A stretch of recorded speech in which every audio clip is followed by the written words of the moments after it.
Hey everyone, welcome back to my channel. Today I'm going to show you how to make a really simple cereal bar recipe. Cereal bars are really similar to granola bars, but you just use a few simple ingredients, and the main one is, guessed it, cereal. We're going to be using Cheerios for our main cereal ingredient, and you need a few things to make this. For ingredients, you're going to be needing cereal. I'm using a Healthy Choice multigrain Cheerios. You're going to need some almonds or any other type of nuts that you have around. If you have pre-chopped nuts, that would be fantastic. You could also use pistachios if you have those, or cashews would work well also. We need some brown sugar, salt, 4 tablespoons of butter, a little bit of cinnamon, and honey. For equipment, you are going to need a large bowl to mix ingredients in. You're going to need some measuring cups, especially 1 cup and a 1/4 of a cup. You're going to need 1/2 of a teaspoon, a mixing spoon,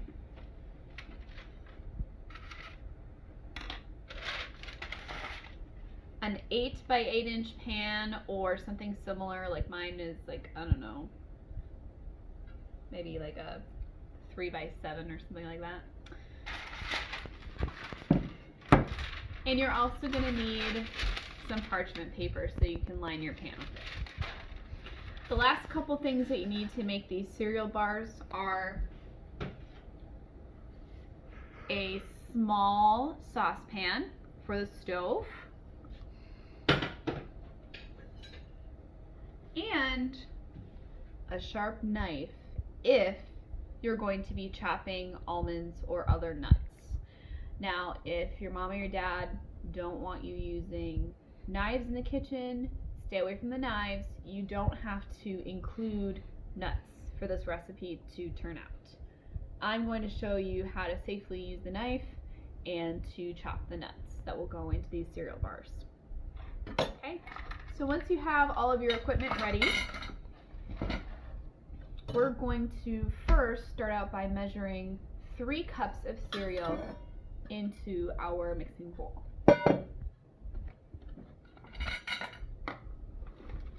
Now, if you're not using nuts in your cereal bars, you could probably add about 3/4 of a cup of extra cereal into your bars. So I'm going to do about 1, 2, 3. It's okay if it's not perfectly exact for the cereal. You just don't want huge heaping cupfuls into there, or your cereal bars are going to be really dry and they won't come together very nicely. The next thing we need is about 3/4 of a cup of chopped almonds, but as I mentioned, you could use other nuts that you have if you have other nuts in the house. And if your parents don't want you using a knife to cut nuts, you don't have to include these at all.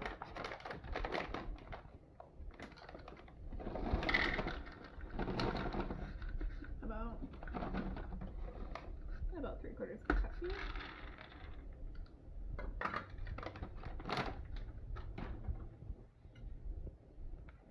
When you're using your knife, you want to make sure that you are using a larger chef's knife to chop the nuts.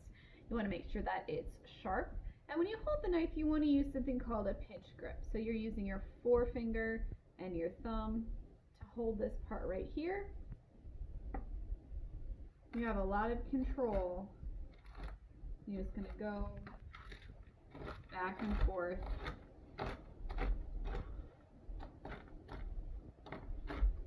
To chop those nuts. The reason why you want a sharp knife to cut these nuts is if you're using a dull one, you'll have to use more pressure to push down for the cutting motion, and that knife could slip. It could slip on the food product and you could cut a finger. Okay, also notice that my non-dominant hand is going on the top here. I'm I'm not putting it right here close to these nuts. Just, it's not a very productive way to chop these hard, crunchy little guys.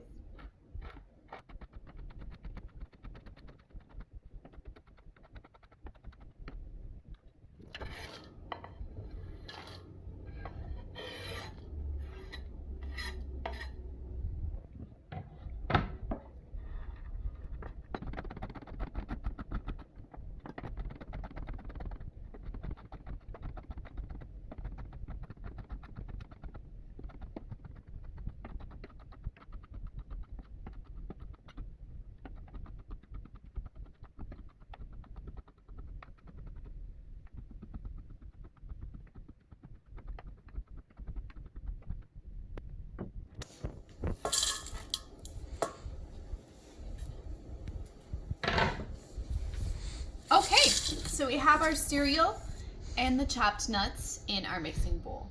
The next step that we're going to do is we're going to make sure that our pan is ready to pour the mixture into, and then we're going to go over to the stove to cook our next ingredients over some low heat.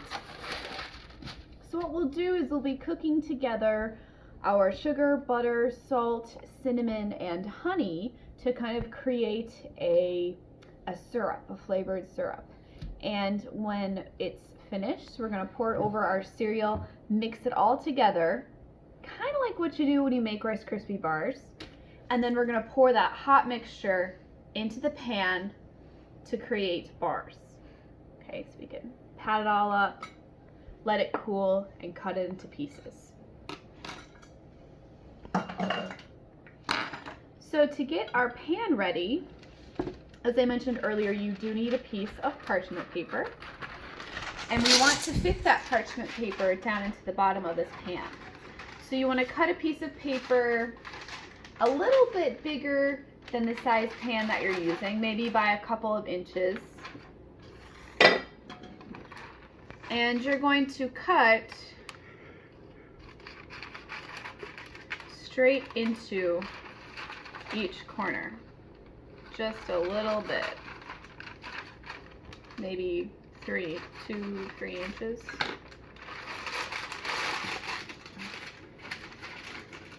And then push it into your pan. Oh, I didn't do that corner. Maybe I should do that corner. So those edges will overlap.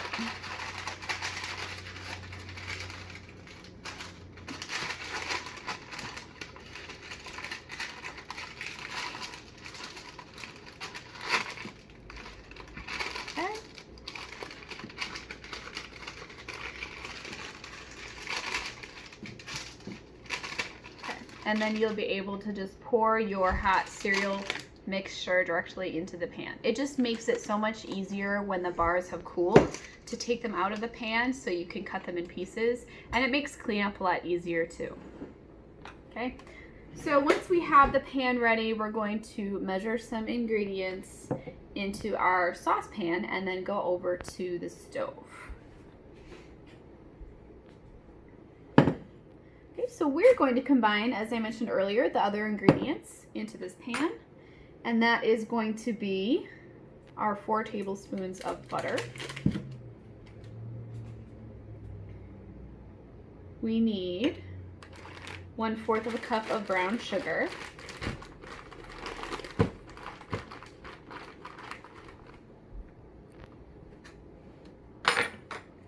And when we measure our brown sugar, we're just gonna pack it into the cup. And I just put the cup right into the bag and I just pack it in there. We're doing that because the brown sugar has moisture in it, and we wanna make sure that we get a solid 1/4 of a cup.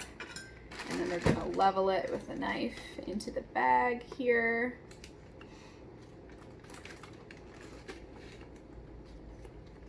And that goes directly into that pot. Okay, we also need 1/4 of a cup of honey.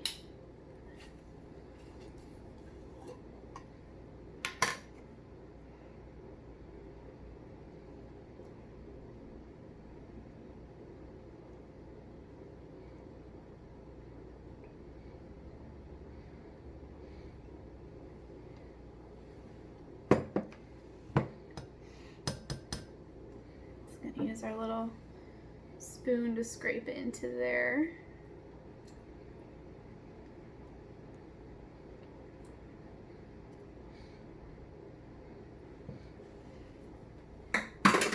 We need 1/2 of a teaspoon of salt.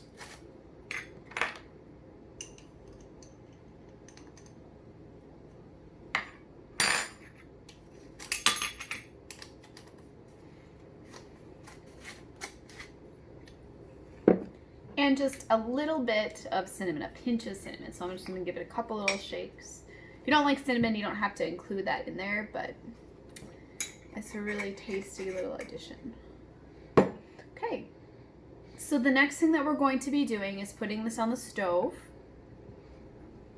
and turning the heat on a medium heat. Now this mixture needs to come to a boil and needs to boil for about 2 minutes. Anytime you're working on the stove, you have to have complete and total attention to what you're doing.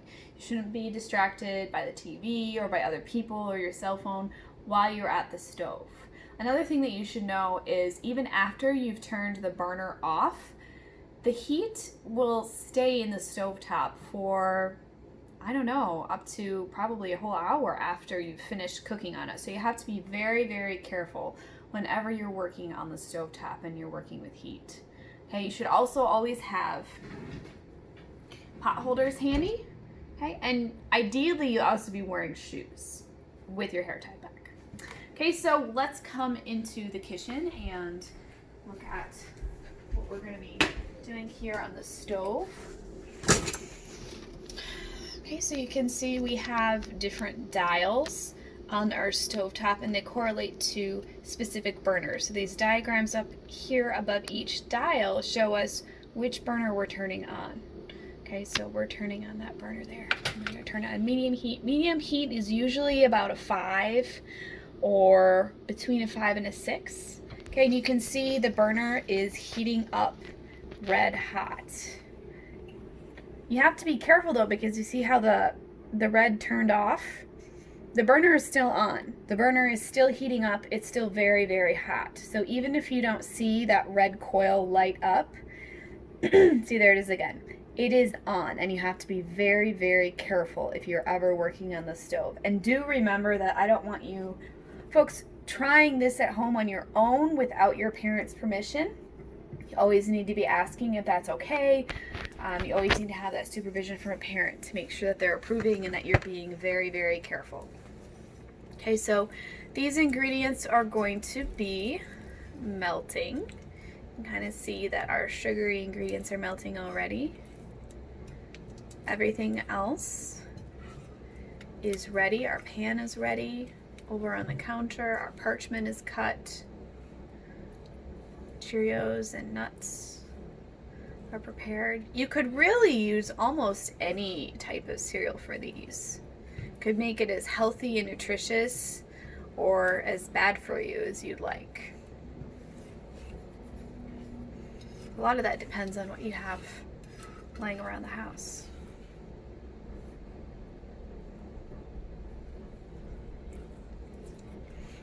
So as I mentioned earlier, you're going to be staying at the stove. You're going to be slowly mixing this as it heats up. Continuously.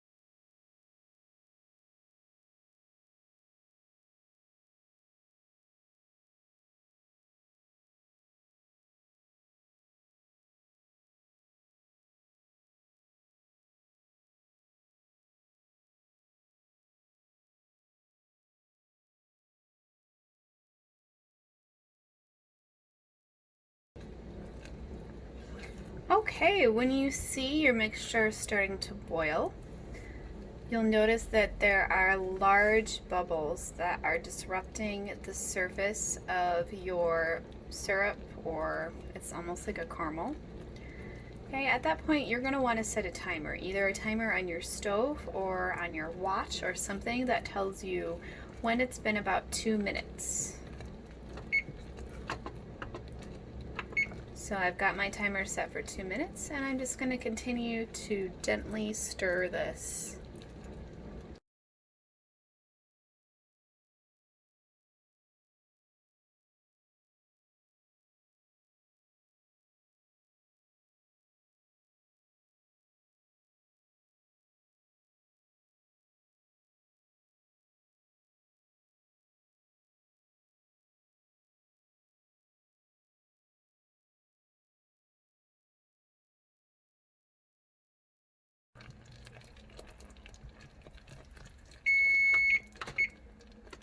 Okay, so it's been 2 minutes. We're going to turn our heat off. Use our pot holder. Take our pot off the stove.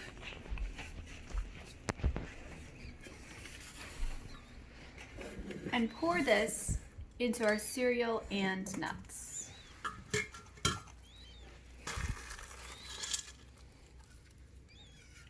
You want to use your spatula or your spoon to scrape out as much of that caramelly syrup as you can. Okay, be very, very careful with the hot pan. It will hold heat for a while. And then you're going to give this a good stir, making sure all of your cereal, everything is coated. And I wish you guys could smell this. It smells so good right now. It's so simple to make. Once it looks like all of the nuts in the cereal has been coated, you are ready to pour it into your prepared pan.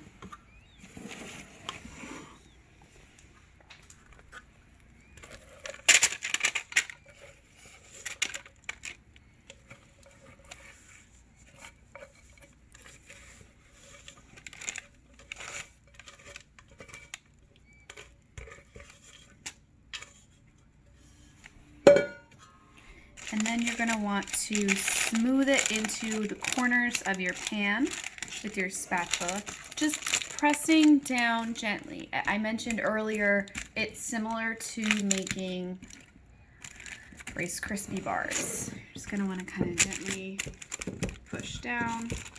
And after you are finished pushing down, pressing the cereal mixture into the corners, you're going to want to let this sit out at room temperature for about 30 minutes before you cut these bars.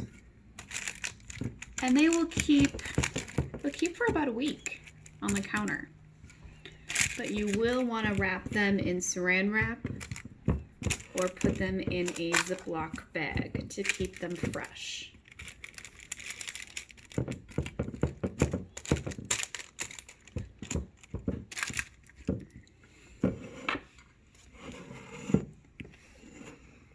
All right, folks, that concludes the demonstration video for today. I hope that you all can get into your kitchens and, with your parents' permission, supervision, make these delicious cereal bars. And again, if there's anything that you like to see me make, please include that down into the comments and I'll see what I can do for you. All right, folks, until next time, we'll see you later.